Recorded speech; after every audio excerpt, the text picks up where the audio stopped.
cette décision peut avoir des conséquences, bon, peut impacter économiquement sur le Burkina Faso, mais c'est vice-versa aussi, ça impacte aussi aux États-Unis.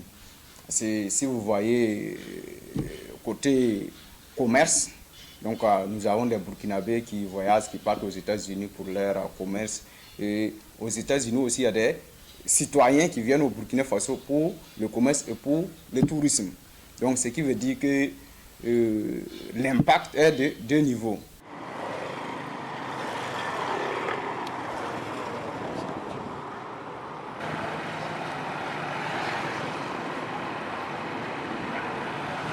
Je pense que ces restrictions pourraient avoir un coût sur les investisseurs américains, mais ils pourraient venir à nos conditions.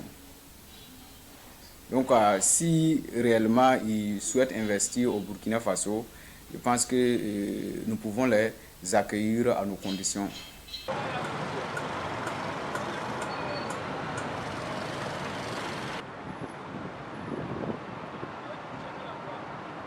Ce genre de mesures prises n'importe comment, sans tenir compte des réalités non seulement de leurs citoyens, et également des citoyens des autres pays qui n'en ont rien à voir avec cette politique qu'ils mènent, qui n'est qu'une politique, une manœuvre géopolitique qui vise à mépriser les autres.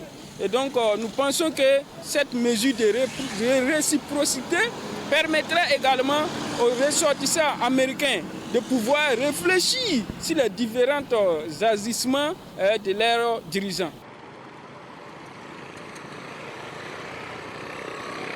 Le Burkina est en train de donner un exemple de lutte, un exemple d'engagement, à assumer sa souveraineté et aussi à pouvoir tenir face aux autres en ce qui concerne la géopolitique mondiale. Parce que comme je le dis, ce sont des tests et quand on va céder, il y aura autre chose forcément qui va suivre. Diplomatiquement, aucun pays n'est mieux que l'autre. Aucun pays n'est puissant que l'autre. Ça veut dire que les mêmes armes diplomatiques que vous utilisez, nous pouvons également les utiliser.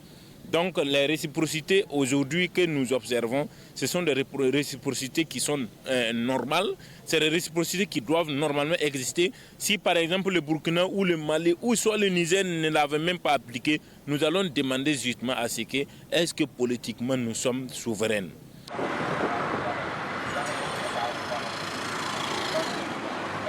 Nous savons qu'il y a des implications économiques, oui, parce que notre diaspora est tellement puissante dans cette révolution que on a demandé à ce que chacun sacrifie son domaine ou justement peut-être son pouvoir économique. Donc nous savons que s'il arrive à un moment donné pour que nous nous sacrifions notre diaspora pour arriver à une dignité donnée, nous allons l'appliquer. Et donc voilà pourquoi nous estimons qu'aujourd'hui c'est la diaspora. Et la diaspora américaine, justement, qui doit normalement souffrir et se sacrifier davantage pour servir notre révolution. Parce que c'est une question de dignité.